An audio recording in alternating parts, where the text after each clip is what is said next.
युद्धपरिश्रान्तं समरे चिन्तया स्थितं रावणं चाग्रतो दृष्ट्वा युद्धाय समुपस्थितं दैवतैश्च समागम्य द्रष्टुमभाग्यतोरणम् उपागम्य ब्रवीद्रामागस्त्यो भगवान् ऋषिः राम राम महाबाहो शृणु गुह्यं सनातनं येन सर्वान् नरीन् वत्सा समरे विजयिष्यसि आदित्यहृदयं पुण्यं सर्वशत्रुविनाशनं जयावहं जपे नित्यम् अक्षयं परमं शिवम् सर्वमङ्गलमाङ्गल्यं सर्वपापप्रणाशनं चिन्ताशोकप्रशमनमायुर्वर्धनमुत्तमम् रश्मिमन्तं समुद्यन्तं देवासुरनमस्कृतं पूजयस्व विवस्वन्तं भास्करं भुवनेश्वरं सर्वदेवात्मको ह्येष तेजस्वी रश्मिभावनः एष देवासुरगणान् लोकान् पाति गभस्तिभिः एष ब्रह्मा च विष्णुश्च शिवस्कन्द प्रजापतिः महीन्द्रो धनदत्कालो यमः सोमो ह्यपाम्पतिः पितरो वसवः साध्या ह्यश्विनौ मरुतो मनुः वायुर्वह्निः प्रजाप्राण ऋतुकर्ता प्रभाकरः आदित्यः सविता सूर्यः खगपूषा गभस्तिमान् सुवर्णसदृशो भानुर्हिरण्यरेता दिवाकरः हरितश्वः सहस्रार्चिः सप्तसप्तिर्मरीचिमान् तिमिरोन्मन्थनशम्भुस्त्वष्टा मार्ताण्डांशुमान् हिरण्यगर्भः शिशिरस्थपनो भास्करो रविः अग्निगर्भोदिते पुत्रः शङ्खः शिशिरनाशनः व्योमनाथस्तमो भेदी ऋग्यजुःसामपारगः घनवृष्टिरपां मित्रो विन्ध्यवेधिप्लवङ्गमः आतपी मण्डली मृत्युः पिङ्गळः सर्वतापनः कविर्विश्वो महातेजा रक्तः सर्वभवोद्भवः नक्षत्रग्रहताराणाम् अधिपो विश्वभावनः तेजसामपि तेजस्वी द्वादशात्मन्नमोऽस्तु ते नमः पूर्वाय गिरये पश्चिमायात्रये नमः ज्योतिर्गणानां पतये दीनाधिपतये नमः जयाय जयभद्राय हर्यश्वाय नमो नमः नमो नमः सहस्रांशो आदित्याय नमो नमः नमः उग्राय वीराय सारंगाय नमो नमः नमः पद्मप्रबोधाय मार्ताण्डाय नमो नमः ब्रह्मेशानाच्युतेशाय सूर्यादित्यवर्चसे भास्वते सर्वभक्षाय रौद्राय वपुषे नमः तमोघ्नाय हिमघ्नाय शत्रुघ्नायामितात्मने कृतघ्नघ्नाय देवाय ज्योतिषां पतये नमः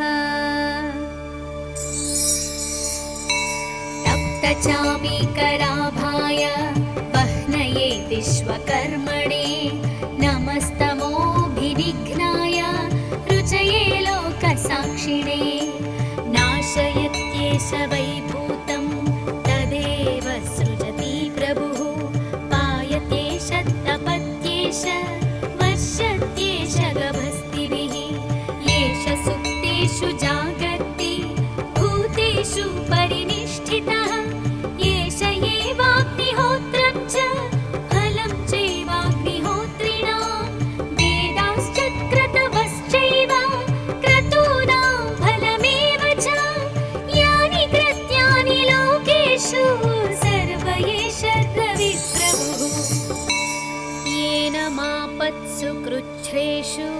कान्तारेषु भयेषु च कीर्तियन् पुरुषः कश्चिन्नावसीदति राघव पूजयस्वैनमेकाग्रो देवदेवं जगत्पतिम् एतत्त्रिगुणितं जप्त्वा युद्धेषु विजयिष्यसि अस्मिन् क्षणे महाबाहो रावणं त्वं वधिष्यसि एवमुक्त्वा तदागस्त्यो जगाम च यथागतम् एतत् श्रुत्वा महातेजा नष्टशोको भवत्तदा धारयामास सुप्रीतो राघव प्रयतात्मवान् आदित्यं प्रेक्ष्य त्यक्त्वा तु परं हर्षमवाप्तवान् त्रिराचम्य शुचिर्भूत्वा धनुरादाय वीर्यवान् रावणं प्रेक्ष्य हृष्टात्मा युद्धाय समुपागमत् सर्वयत्नेन महता वधे तस्य धृतोऽभवत् अथ रविरवदन्निरीक्ष्य रामं मुदितमनाः परमं प्रहृष्यमाणः निशिचरपतिसंशयं विदित्वा सुरगणमध्यगतो वचस्त्वरेति इति श्री आदित्यहृदयं सम्पूर्णम्।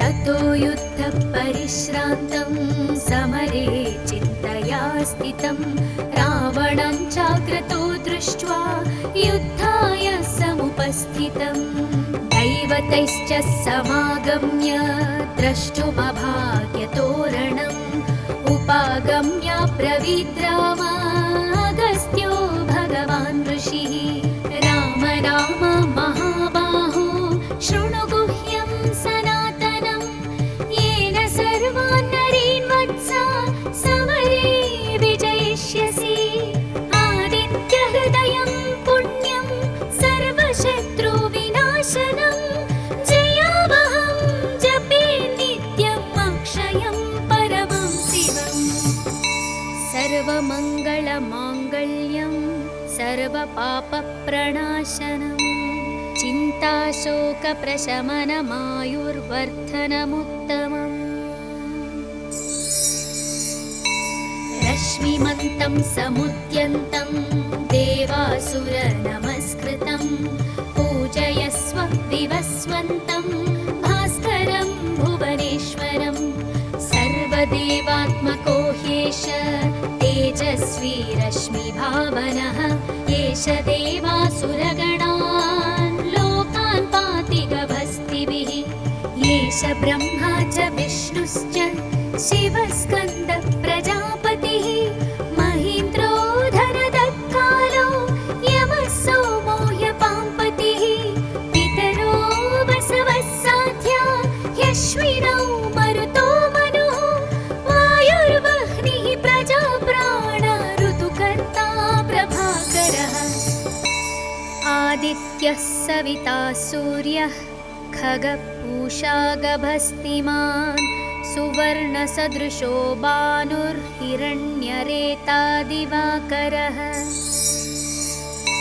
हरितश्वः सहस्रार्चिः सप्तसप्तिर्मरीचिमान् तिमिरोन्मन्थनशम्भुस्त्वष्टा मार्ताण्डांशुमान् हिरण्यगर्भः शिशिरस्थपनो भास्करो रविः अग्निगर्भोदिते पुत्रः शङ्खः शिशिरनाशनः व्योमनाथस्तमो भेदी ऋग्यज्जु सामपारगः घनवृष्टिरपां मित्रो विन्ध्यवेधिप्लवङ्गमः आतपी मण्डली मृत्युः पिङ्गळः सर्वतापनः कविर्विश्वो महातेजा रक्तः सर्वभवोद्भवः नक्षत्रग्रहताराणाम् अधिपो विश्वभावनः तेजसामपि तेजस्वी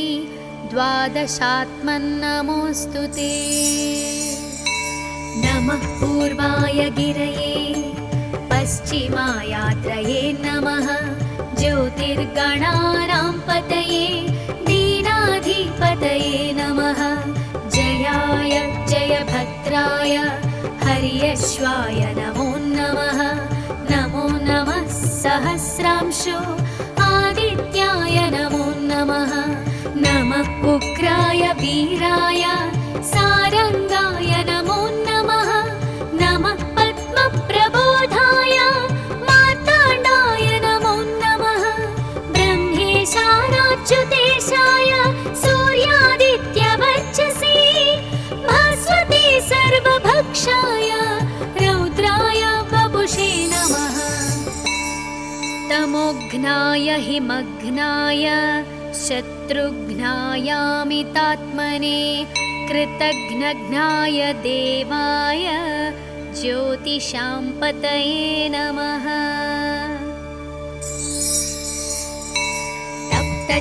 तप्तचामीकराभाय वह्नये विश्वकर्मणे नमस्तमोभिनिघ्नाय रुचये लोकसाक्षिणे। नाशयत्येष वैभूतं तदेव सृजति प्रभुः। पायत्येष तपत्येष वश्यत्येष गभस्तिभिः। येष सुप्तेषु जागर्ति भूतेषु परिनिष्ठितः। येष एवाग्निहोत्रं च फलं चैवाग्निहोत्रिणां। वेदाश्च क्रतवश्चैव क्रतूनां फलमेव च। यानि कृत्यानि लोकेषु सर्व एष रविप्रभुः। येन मापत्सु कृच्छ्रेषु कान्तारेषु भयेषु च कीर्तयन् पुरुषः कश्चिन्नावसीदति राघव। पूजयस्वैनमेकाग्रो देवदेवं जगत्पतिम्। एतत्त्रिगुणितं जप्त्वा युद्धेषु विजयिष्यसि। अस्मिन् क्षणे महाबाहो रावणं त्वं वधिष्यसि। एवमुक्त्वा तदागस्त्यो जगाम च यथागतम्। एतत् श्रुत्वा महातेजा नष्टशोको भवत्तदा। धारयामास सुप्रीतो राघव प्रयतात्मवान्। आदित्यं प्रेक्ष्य त्यक्त्वा तु परं हर्षमवाप्तवान्। त्रिराचम्य शुचिर्भूत्वा धनुरादाय वीर्यवान्। रावणं प्रेक्ष्य हृष्टात्मा युद्धाय समुपागमत्। सर्वयत्नेन महता वधे तस्य धृतोऽभवत्। अथ रविरवदन्निरीक्ष्य रामं मुदितमनाः परमं प्रहृष्यमाणः। निशिचरपतिसंशयं विदित्वा सुरगणमध्यगतो वचस्त्वरेति।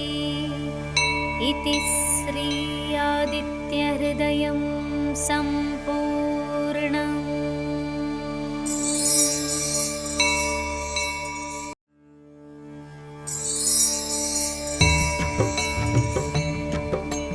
ततो युद्धपरिश्रान्तं समरे चिन्तया स्थितं।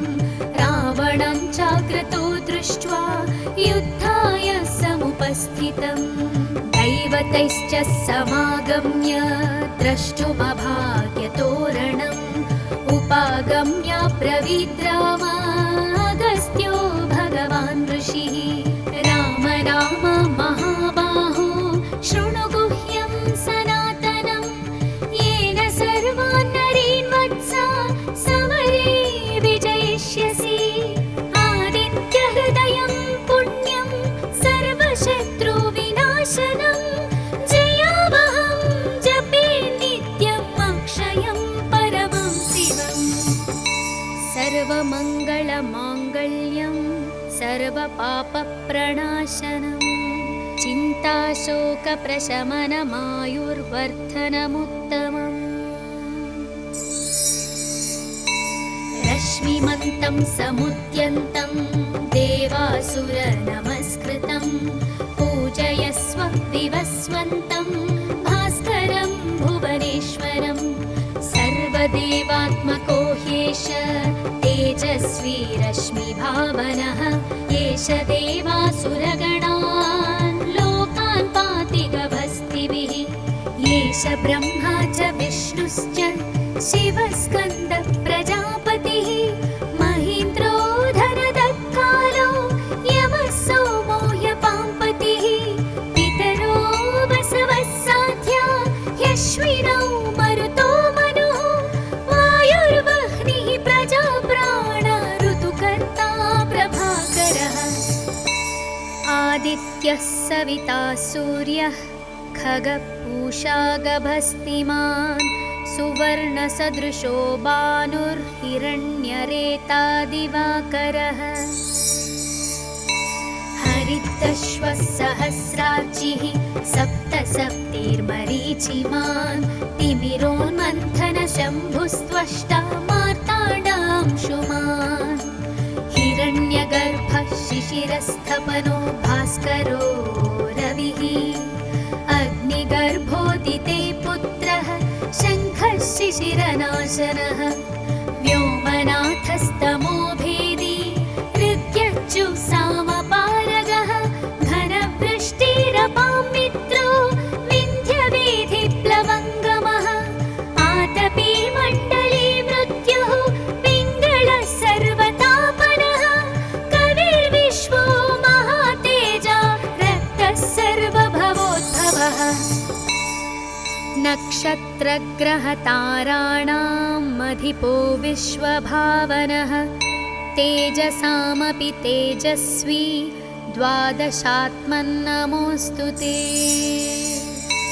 नमः पूर्वाय गिरये पश्चिमायात्रये नमः ज्योतिर्गणानां पतये दीनाधिपतये नमः जयाय जयभद्राय हर्यश्वाय नमो नमः नमो नमः सहस्रांशो आदित्याय नमो नमः नमः उग्राय वीराय सारंगाय नमो नमः नमः पद्मप्रबोधाय मार्ताण्डाय नमो नमः ब्रह्मेशानाच्युतेशाय सूर्यादित्यवर्चसे भास्वते सर्वभक्षाय रौद्राय वपुषे नमः तमोघ्नाय हिमघ्नाय शत्रुघ्नायामितात्मने कृतघ्नघ्नाय देवाय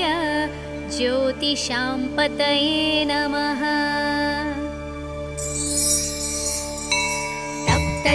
तप्तचामीकराभाय वह्नये विश्वकर्मणे नमस्तमोभिनिघ्नाय रुचये लोकसाक्षिणे नाशयत्येष वैभूतं तदेव सृजति प्रभुः पायत्येष तपत्येष वर्षत्येष गभस्तिभिः येष सुप्तेषु जागर्ति भूतेषु परिनिष्ठितः येष एवाग्निहोत्रं च फलं चैवाग्निहोत्रिणां वेदाश्च क्रतवश्चैव क्रतूनां फलमेव च यानि कृत्यानि लोकेषु सर्व एष रविप्रभुः येन मापत्सु कृच्छ्रेषु कान्तारेषु भयेषु च कीर्तयन् पुरुषः कश्चिन्नावसीदति राघव पूजयस्वैनमेकाग्रो देवदेवं जगत्पतिं एतत्त्रिगुणितं जप्त्वा युद्धेषु विजयिष्यसि अस्मिन् क्षणे महाबाहो रावणं त्वं वधिष्यसि एवमुक्त्वा तदागस्त्यो जगाम च यथागतम् एतत् श्रुत्वा महातेजा नष्टशोको भवत्तदा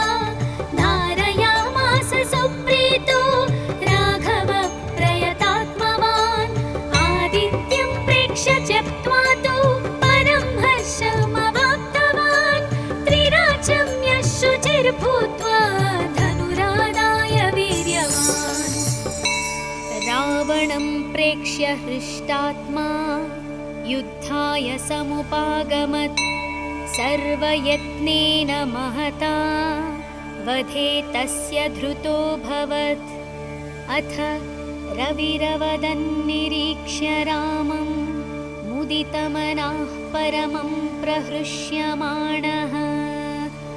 निशिचरपतिसंशयं विदित्वा सुरगणमध्यगतो वचस्त्वरेति।